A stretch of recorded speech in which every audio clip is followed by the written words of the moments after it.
Welcome again, fans, to another tantalizing tussle on Grudge Match Unlimited, where we scour the depths of the realms of fiction to find characters of similar backgrounds and abilities to go head-to-head in single combat.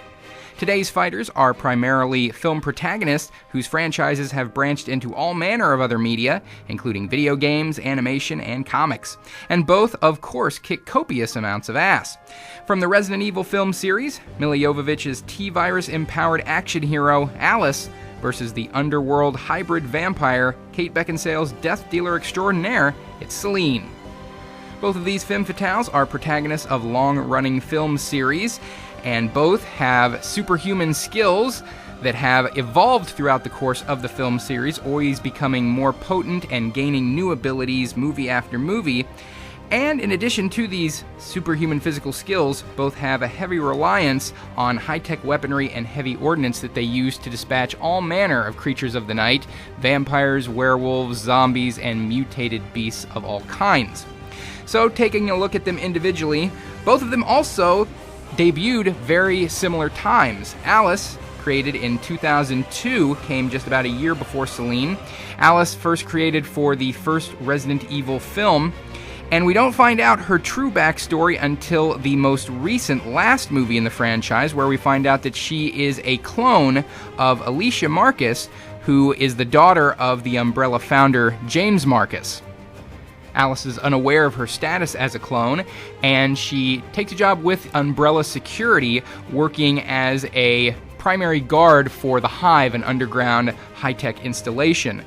That is the place that the T-virus first gets released and the infection first begins to spread.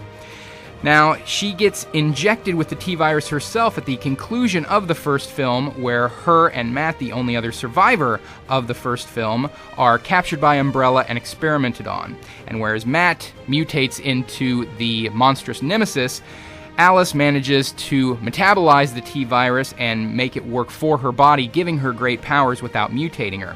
These powers include superhuman strength, speed, agility, incredible hand-eye coordination, which allow her to make all manner of impressive shots and feats of precision, enhanced durability, and healing.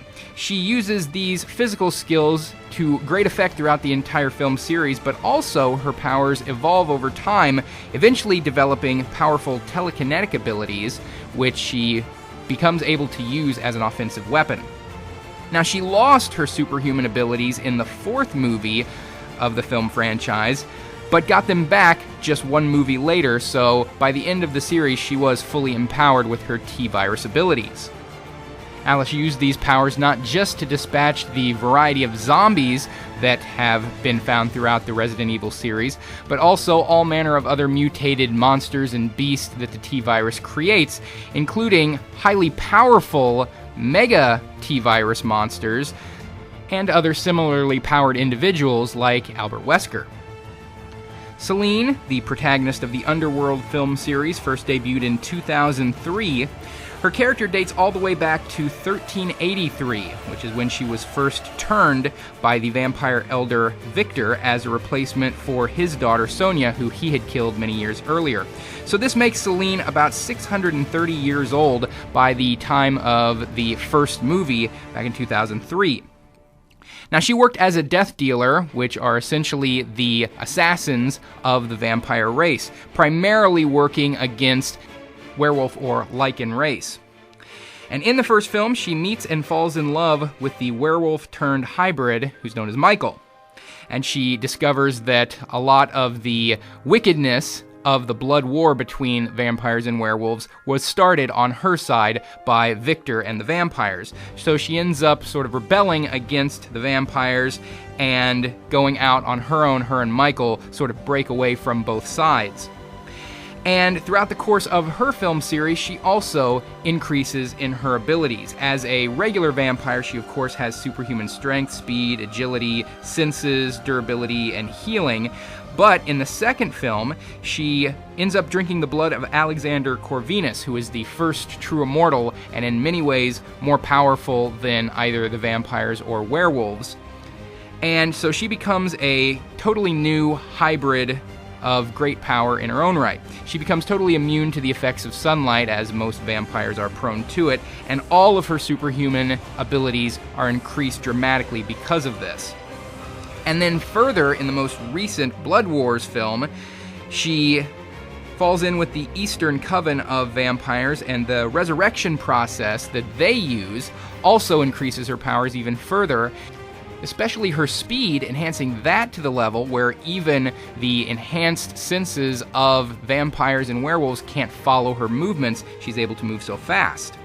And throughout the different underworld films at various times, both the Lycan and vampire hordes have been depicted as sometimes sympathetic, sometimes villainous, and Selene has always sort of taken her own side in the conflict between them, sometimes helping the vampires, sometimes helping the Lycans, but mostly being on her own side and the side of Michael, her lover, and having a child with Michael and fighting for her hybrid daughter as well.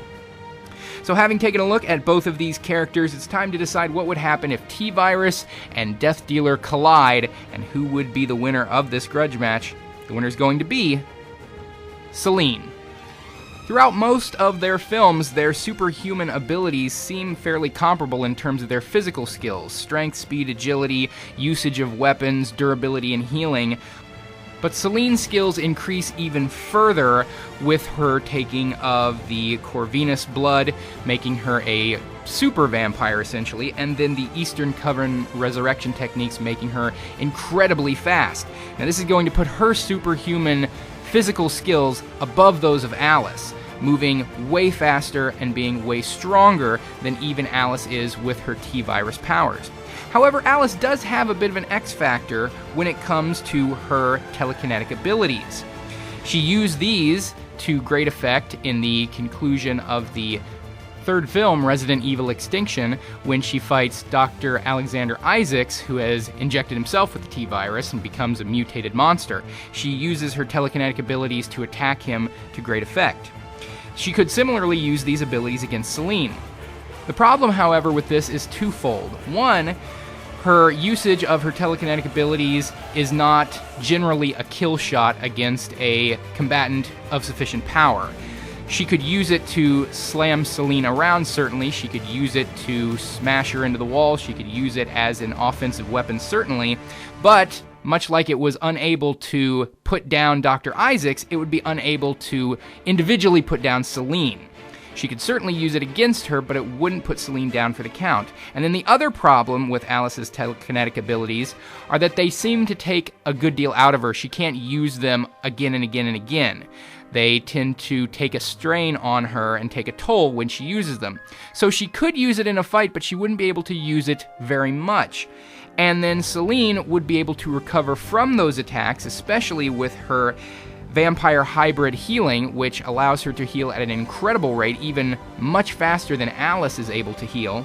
So any damage Alice does to Selene, Selene will almost instantly recover from, and then use her faster than the eye can follow movements, faster than even other superhumans can follow movements, to strike back and land decisive kill shots against Alice. So Selene is going to take the win of this Grudge Match Unlimited. Message me down below, let me know what you think of the outcome of this fight, and as always, suggestions for future Grudge matches. We'll see you next time on the next edition of Grudge Match Unlimited.